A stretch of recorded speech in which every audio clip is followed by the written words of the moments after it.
Las voces de Macondo. Los personajes de la ficción en la obra de Gabriel García Márquez no hay que buscarlos en la imaginación del escritor, hay que buscarlos en la realidad. Este es el cementerio del municipio de Sucre en Sucre, y aquí reposan los restos de doña María Amalia Zampayo de Álvarez, la Mama Grande, soberana absoluta del reino de Macondo. Bueno, y esta es la tumba de Orfelina II Gutiérrez Castro, la Cándida Heréndida, obligada por la abuela desalmada a vender su cuerpo para pagar los estragos del incendio que acabó con su casa. En este lugar descansa Joaquín Vega, el flautista de la mala hora, asesinado por una venganza de amor. Este es el mausoleo de la familia Gentile Chimento. Aquí descansan los restos de Cayetano Gentile, Santiago Nazar, en crónica de una muerte anunciada, un hombre sentenciado a morir por cuenta de una virginidad perdida. Personajes de la ficción con tumba en el cementerio. Este es el más allá de la ficción, de la que aún quedan huellas en el más acá. Crónica de una muerte anunciada. Él es Miguel Reyes Palencia, tiene 93 años y el recuerdo intacto. Su nombre en Crónica de una muerte anunciada es Bayardo San Román. El hombre cuyo triste papel fue el del esposo herido que decide devolver a su mujer la noche de bodas cuando descubre que no es virgen. Una película de Francesco Rosi recreó la historia. Gracias por todo, madre. Usted es una santa.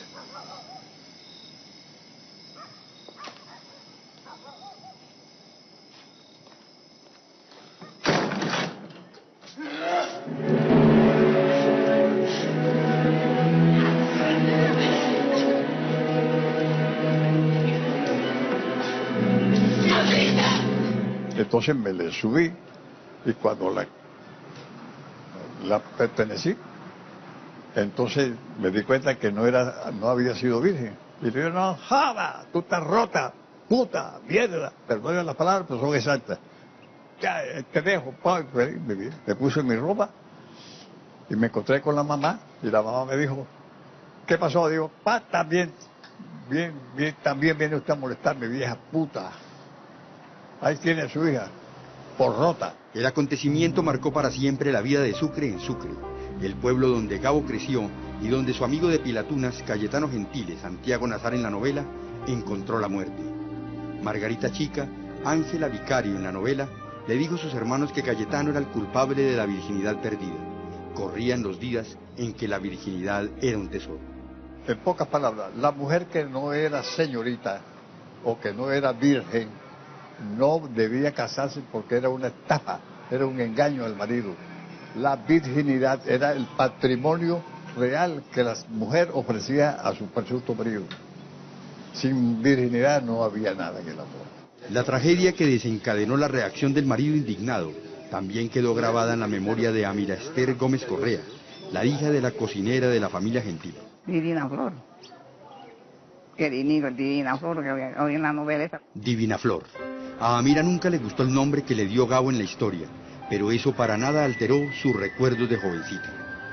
La madrugada en que los hermanos Chica afilaban los cuchillos para vengar la dignidad de la familia, vio salir a Cayetano de la casa muy temprano. Estaba previsto que ese día volvía a Bogotá para continuar sus estudios de medicina. Él sí ve ese lunes, que se casó la mujer esa. Pero entonces se quedó porque tenían que inventar un ganado allá a la finca que tenía para darle mano listo con el ganado.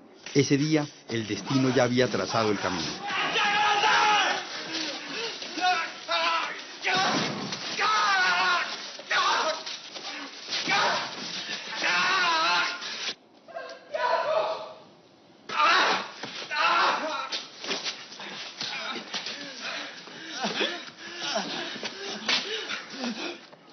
Cuando se estaba muriendo que lo mataron, cogió al hermano y le dijo, hermano mío, venda la sangre porque soy inocente, no sé por qué me han matado. Y cuando lo estaban matando le decía a los que lo estaban matando, los hermanos de ella, díganme qué les estoy debiendo, yo qué les debo yo para que me asesinen así, porque no les debo nada a usted ni yo le he hecho nada a usted. Y no le decía ni nada. Desprevenido, le digo, y lo mataron, la sangre, la muerte más trágica, más inmunda que he podido apreciar. Llegó caminando a la puerta de la casa y la madre murió en la puerta de la casa de él. En la historia de Gabo y en la historia real siempre se mantuvo viva una duda. ¿Cayetano Gentile fue el responsable de la virginidad perdida de Margarita Chica? Y él no tenía nada con ella. Y aquí que estaba uno que era que un juez que estaba aquí era novio de ella. Viviendo juntos en Bogotá, él estudiando medicina y yo estudiando derecho, nunca hablamos de Margarita, jamás hablamos de amores. Si viviendo conmigo me comentan los amores con Margarita Chica, yo no me caso. O si me hubiera casado, hubiera perdonado a Cayetano, porque ya era sabedor de la noticia.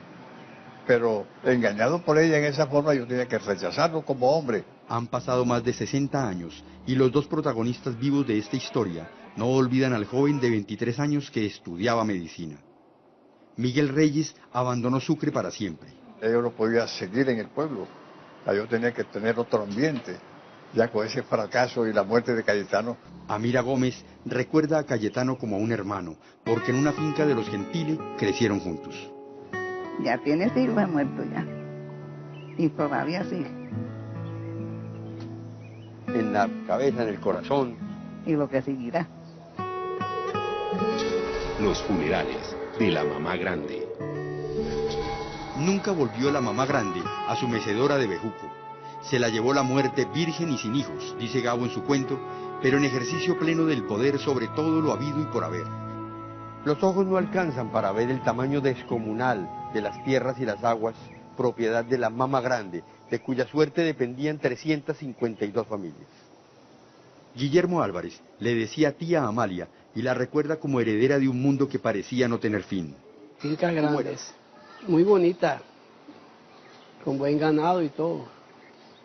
Y tenían, cada finca tenía 40 y 50 trabajadores. Cuando iban a desmontar así los alambres, limpiarlos, necesitaban 100 hombres. Y a todo eso le daban trabajo. En lo que no coinciden Gabo y don Guillermo es en que fuera virgen y sin hijos.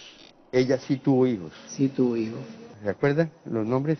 Bueno, él estuvo con mi tía Maña, tuvo mi tío Pepe, mi tío Santiago, Manuel Enrique, Carlota Raquel, mi tía Peto.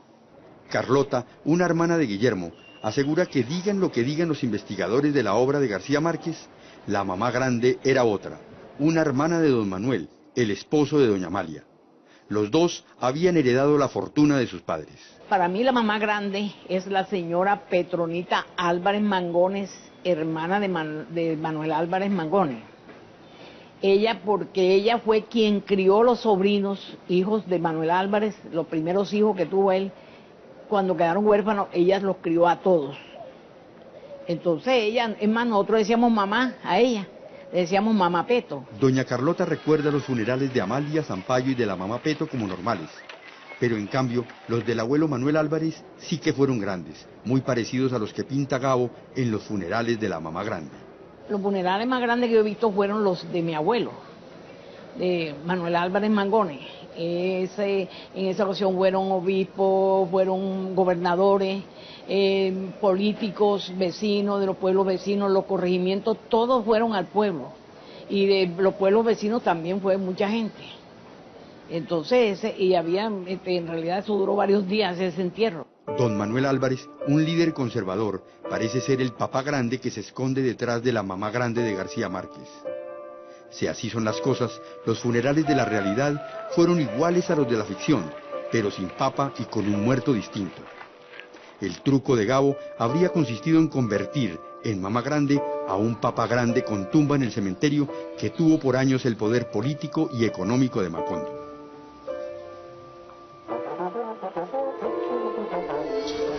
La mala hora. El fin de la violencia partidista de los años 50 dio inicio a otra violencia que Gabriel García Márquez llamó con el sugestivo nombre de la mala hora. Sucre es el pueblo en la mala hora, pegando pasquines en las esquinas mientras la gente dormía. Los enemigos de la tranquilidad pública sembraban el odio. Pedro Antonio González ya abandonó este mundo, pero antes de partir nos dejó su testimonio sobre la mala hora que le tocó vivir cuando era niño. Aquí en La Mojana la virginidad era algo sagrado.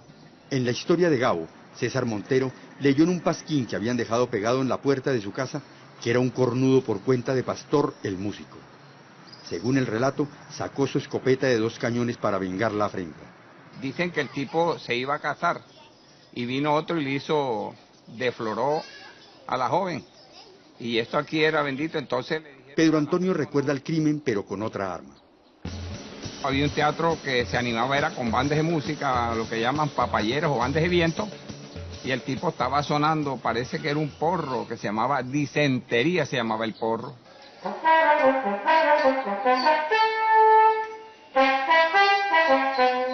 No lo cantaban, sino, supongámoselo, más o menos se lo tarareo. Para pa pa, para pa pa, para pa, para pa pa pa pa pam, para pa y para pam pam, para. Y cuando estaba él con el bombardino, llegó un tipo con una barbera, el barbero de Sevilla, marca, y se la pasó por la arteria y eso hizo ¡pi! Y ahí mismo, dígame usted. El flautista de la realidad se llamaba Joaquín Vega y hoy una tumba recuerda su historia. Por esos días, los campanazos anunciaban cuáles eran las películas catalogadas por la Oficina Católica para el Cine como prohibidas para los creyentes. Lo cuenta la novela con el padre Ángel como protagonista y lo contó Pedro Antonio. Sonaban las campanas y anunciaban de que no se podía ir menores, sino personas adultas ya mayores, y a veces tenía que montar la cédula. La cédula era una cosa de cartón con una foto, bueno, y así era. Y estaban dos policías con bolillos, que era el servicio que se prestaba. No se usaba armas, sino los bolillos, y nada, decía no, usted no puede entrar, y a veces hasta se le declaraba que no podía entrar y no entraba. Sucre, el pueblo que cuenta la mayoría de las historias de Gabriel García Márquez, donde murió Tranquilina Iguarán, la abuela de Gao, Úrsula Iguarán en 100 años de soledad, es la evidencia del cruce entre magia y realidad. Pero Macondo no es solo un pueblo, es un lugar de la imaginación donde cabe Latinoamérica. Por eso, hasta sus obras periodísticas son parte del mundo de Macondo. Ya regresamos con las voces de Macondo. Noticia de un secuestro.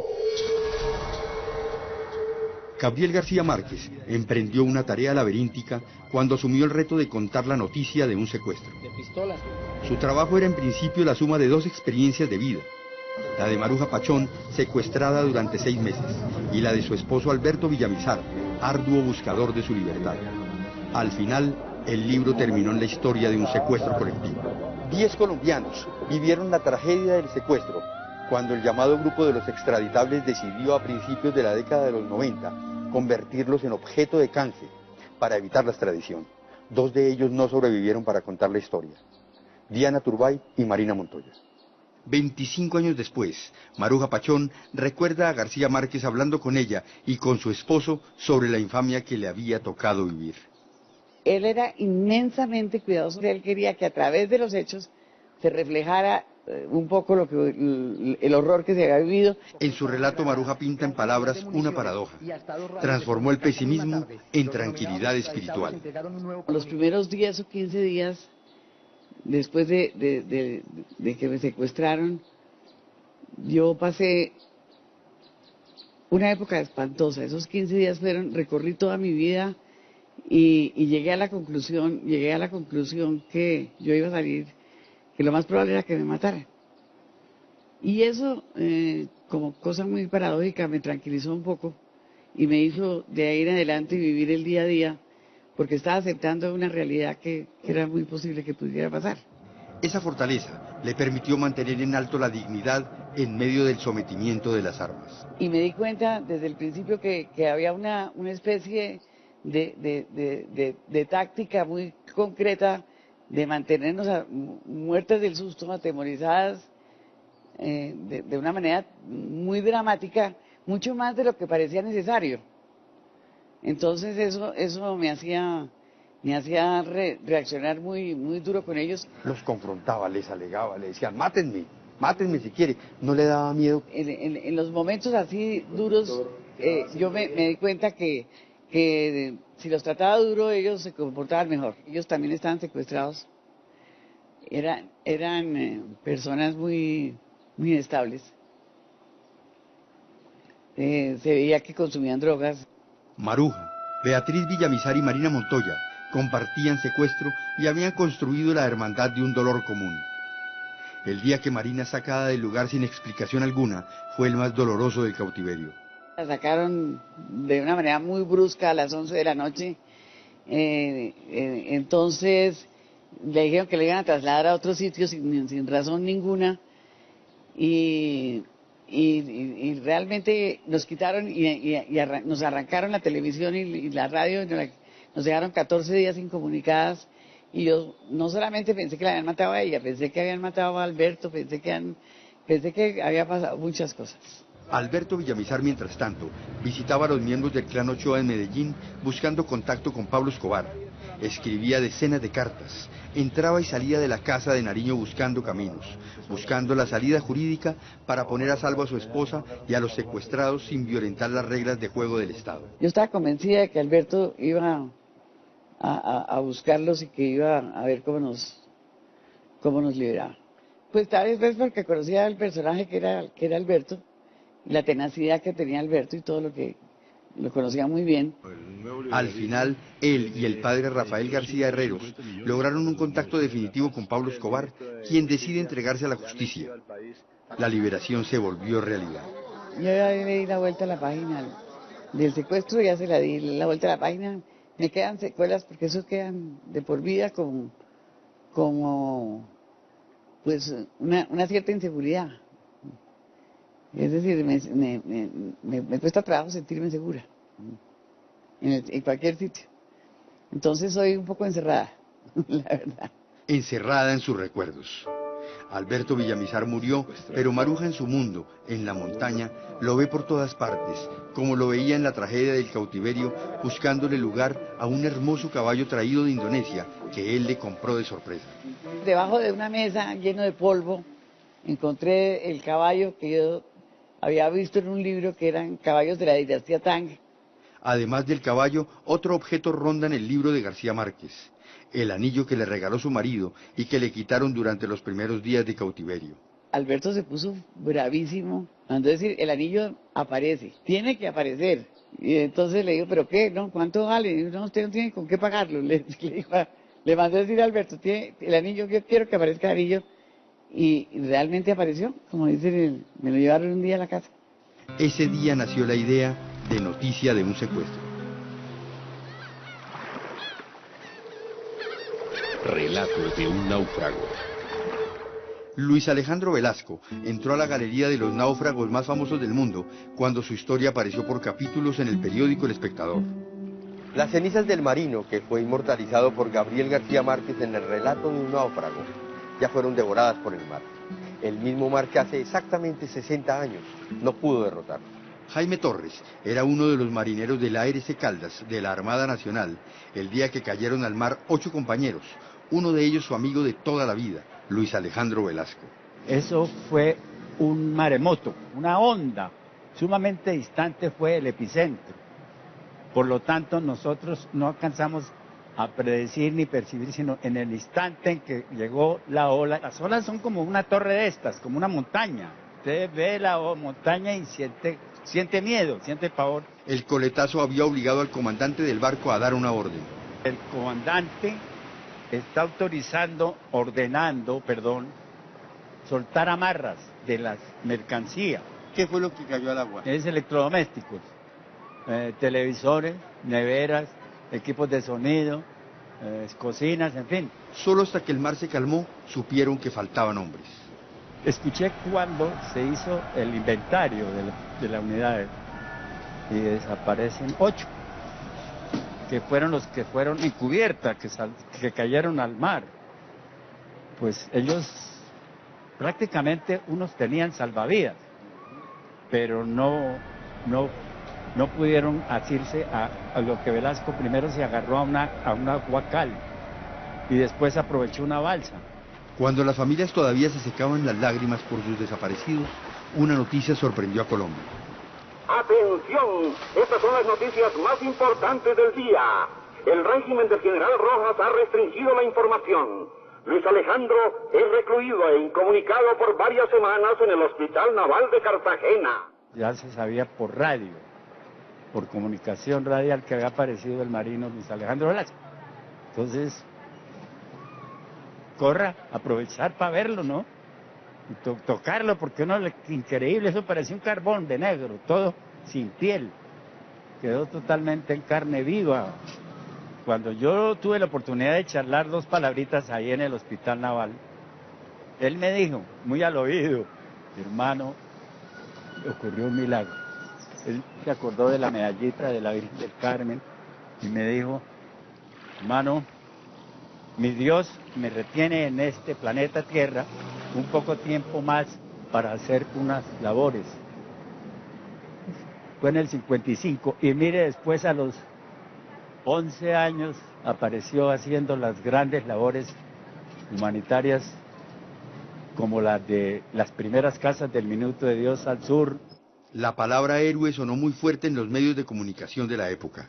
Él no es un héroe, como lo dice la prensa, la novela, los medios, y él lo rectifica. Yo no soy héroe, nosotros también sabemos que no fue un héroe, fue una persona que aplicó las instrucciones de la Armada, como no beber agua salada, como saber comer, porque ya en cierto momento él pudo aprovechar un pedazo de pescado, una garza, una gaviotica que la expresó, pero se atoró.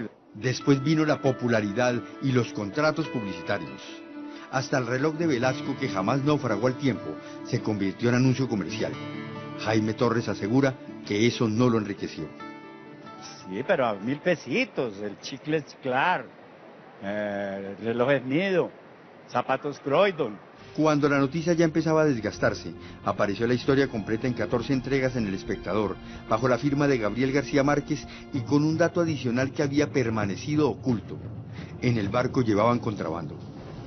Jaime Torres asegura que los marineros tenían autorización para llevar alguna mercancía, pero uno que otro se pasó de vivo. Vamos a ser honestos a estas alturas de la vida. En la noche anterior, un poco de gente se metió contrabando, llamémoslo contrabando, mercancía a escondidas del comandante por la popa, y la fue amarrando y la fue asegurando a las barbetas, o sea, los cañones, donde van los cañones. La unidad había sido reparada y desmantelada en parte. Día tras día, Velasco narró su historia, habló de noches de terror, habló de tiburones a las 5 de la tarde. Yo le decía a él, la balsa fue empujada por los delfines y lo defendieron con la acometida de los tiburones todos los días a las 5 de la tarde, tengan los viejos ahí como un reloj. Los tiburones a esa hora salían a ver el objeto que brillaba, que era la balsa. Habló de las visitas de Jaime Manjarrés, otro de los hombres que cayó al mar y que se le apareció varias veces en la balsa. Es espejismo, como un sueño, Él dice que le echaba agua, lo refrescaba mucho y le hacía señas, lo orientaba. Velasco murió hace ya 15 años. Jaime Torres guarda con celo la fotografía en donde se despide de su amigo del alma, que sostiene en la mano el relato de un náufrago. Cuando Luis Alejandro Velasco muere, su última voluntad es que sus cenizas sean arrojadas al mar. Ah, sí. O sea, el hombre no solamente vivió 10 días a la deriva en alta mar, sino que quería que sus restos fueran para allá, otra vez. Eso es una paradoja, ¿no? Exactamente, ¿no? Eso incluso lo está fotografiado y está filmado, dicho por él. El mejor amigo de Luis Alejandro Velasco, los sobrinos de la mamá grande, los protagonistas vivos de Crónica de una muerte anunciada, un testigo de la mala hora y el personaje central de la noticia de un secuestro, cuentan hoy las historias de Gabriel García Márquez como regalo de la realidad para un mundo de ficción que lleva por nombre realismo mágico.